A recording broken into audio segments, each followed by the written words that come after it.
one spoke. The only sound in the room was the soft shuffle of feet as the other men in the bar began to back away out of the line of fire. Unhurriedly, Biggles turned a reflective eye on McBain, who was now holding a glass in one hand, while the revolver, an almost imperceptible coil of smoke creeping from the muzzle, and the bottle of whiskey rested on the bar in front of him. "Give me another drink, boss, will you?" requested Biggles quietly, and put his hand in his pocket as if to take out the money to pay for it. McBain stood his glass on the bar. His hand moved towards the revolver, but on this occasion things did not go in accordance with his plan. Biggles' hand jerked out of his pocket. There was a double report, the two shots coming so close together they almost sounded like one. There was a crash of shattering glass, and a metallic ping as McBain's bottle of whiskey splintered into 100 pieces, and his revolver spun along the polished bar before falling behind it. "What's the matter, McBain?" asked Biggles evenly. "Any fool can play a game single-handed. You don't mind me joining in, surely?" Biggles addressed the barkeeper. "What is the usual procedure in a case like this, in this part of the world?" he inquired. "Do I shoot him?" "Hey, wait a minute," snapped the bartender. "I don't want no shooting here." "I didn't start it," Biggles pointed out. "No, I know you didn't." "I'd better plug him and rid the world of a dirty beast," suggested Biggles, wondering at the back of his mind why McBain's friends did not take a hand. Snatching a glance in their direction, he understood. Ginger's automatic was covering them. How the matter would have ended, it's impossible to say, but at that moment the outside door was flung open, and Delaney, the police constable, stood on the threshold, a carbine in his hands. "What's the shooting?" he inquired bluntly. "Only me and McBain, seeing who can spill most liquor," replied Biggles. "You two at it again?" The constable's eyes went from one to the other. "Who pulled first?" he demanded. "McBain! He shot his drink!" shouted old Mose shrilly. "I've seen it!" "Any more shooting between you two, and I'll throw you both in jail," declared the constable. "Quite right," murmured Biggles, putting his automatic back in his pocket. "Come on, Ginger, grab these supplies and let's be going." As they went out, Biggles nodded to Mose. "See you at daybreak," he called. Then the door closed behind them, and they hurried back to the aerodrome. On their return to the hangar, Biggles reported the shooting incident in full to Wilkes. "But what's more important," he continued quickly, "we've got on the track of Angus Sterling.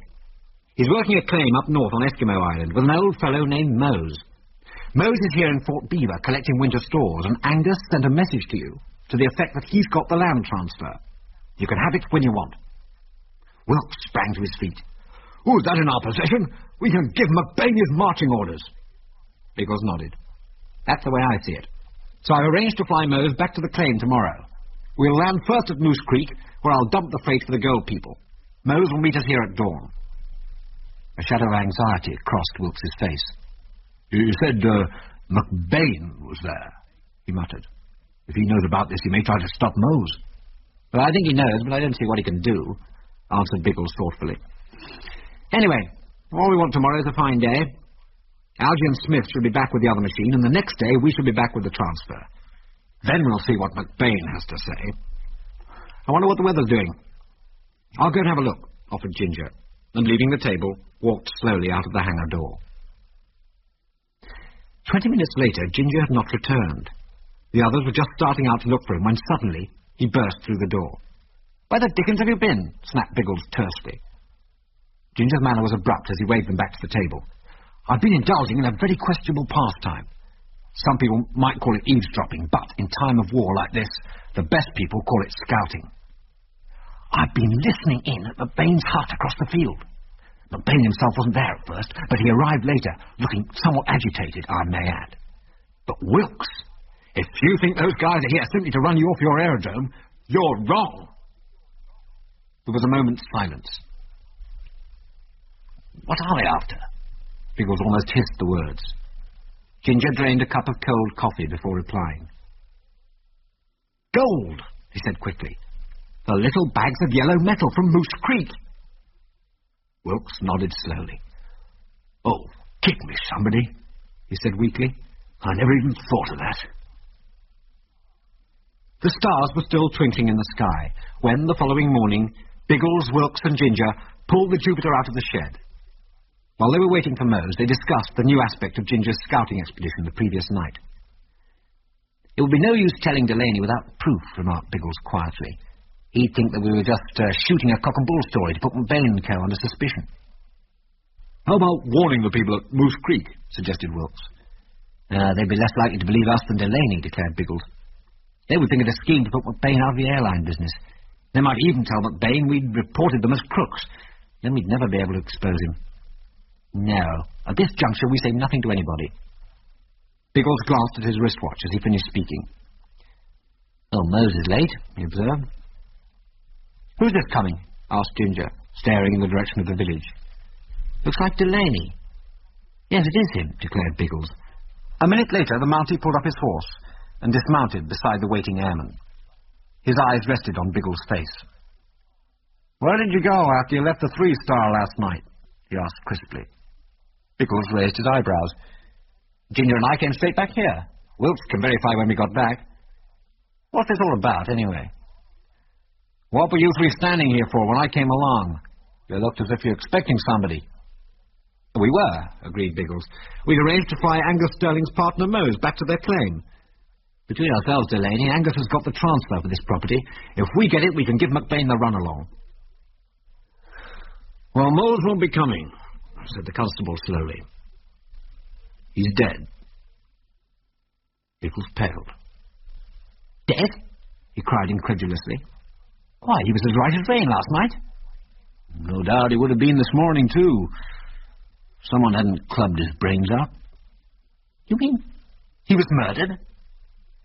"People don't beat their own brains out." Biggles' mind raced as he tried to focus the situation in its new aspect. "Well, we had nothing to gain by his death," he pointed out. "We want that transfer badly." "My gosh, things look bad for Angus. Mose was taking up their winter grub." "If Angus is somewhere on Eskimo Island, he'll be snowed in for 6 months come to freeze up." "He'll starve," said Delaney. "I'll take the grub up," stated Biggles. "Then you've no time to waste," said Delaney harshly. "The snow's on the way, but one of you stay here, in case I want you. I'll go and have a word with McBain." With a curt nod, the constable led his horse towards McBain's shed, where McBain himself and his crew were now pulling an aeroplane from the hangar. As soon as Delaney was out of earshot, Ginger swung round to Biggles. "McBain must have killed him," he whispered tensely. "Remember, last night. I told you he came in when I was eavesdropping, very late and very agitated. He must have done it." "I wonder," murmured Biggles. "Well, if he did, he certainly had a motive. By killing the old man, he might have reckoned on stopping us making contact with Angus. The question is, does McBain know that we know Angus is on Eskimo Island? There's no use guessing anyway. The first thing we've got to do is get poor old Moses Grubstake up here, then to Angus, if we can find him." The business of fetching Angus's winter supplies occupied some time, for it meant a journey to the village. By the time Biggles and Ginger got back to the aerodrome, Delaney had gone.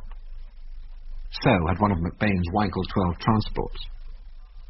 "It took off about 20 minutes ago," explained Wilkes. "Headed north with Sarton flying and Chico alongside." Biggles nodded and climbed into the cabin of the Jupiter. En route to Moose Creek, Biggles roared low over Wilkes's rockheed, but receiving an OK signal from Algy, he did not land. Biggles tilted the Jupiter's nose upwards as he climbed to his original height and settled down for the long journey to Moose Creek. The sun was hanging low over the western mountains when Biggles saw what he knew must be the goldfield. On the banks of a wide creek were clustered a number of huts with corrugated iron roofs. Near them the ground was flat, and as they glided down they were able to discern wheel tracks, indicating where machines usually landed. The place could hardly be called an aerodrome.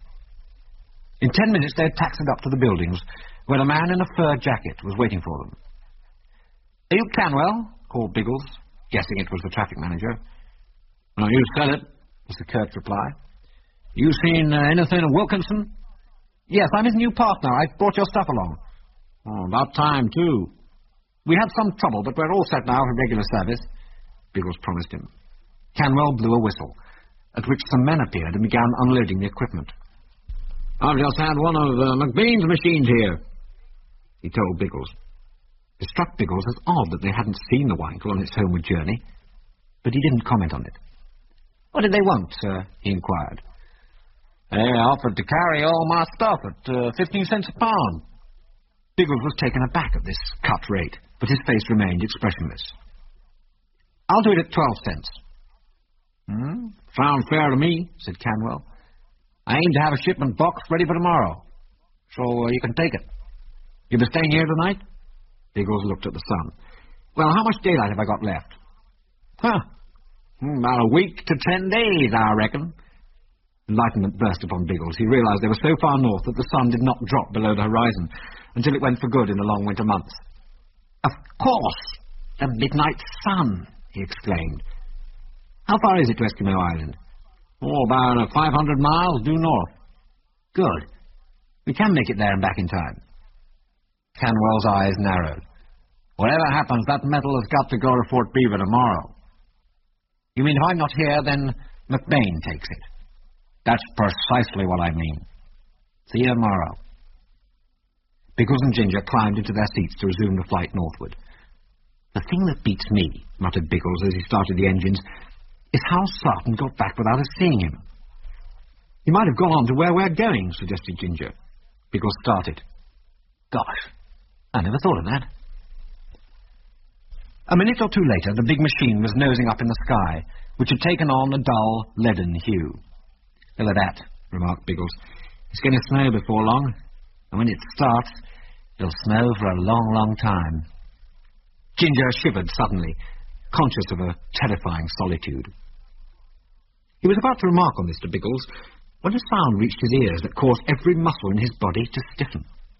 He knew what it was immediately. It was the unmistakable rattle of a machine gun. Before he could even move, the sound came again, this time much more distinctly, and simultaneously the Jupiter quivered as if it had been struck by a cat of nine tails. Ginger's throat turned dry, and the next instant he was clinging desperately to his seat as the Jupiter soared upwards in a wild, climbing turn. Bracing himself against the side of the cabin, he looked out of the window, just in time to see a Wankel transport go tearing past. The window nearest to him was open, and from it projected what appeared to be a short black stick, at the end of which danced a vicious streak of flame.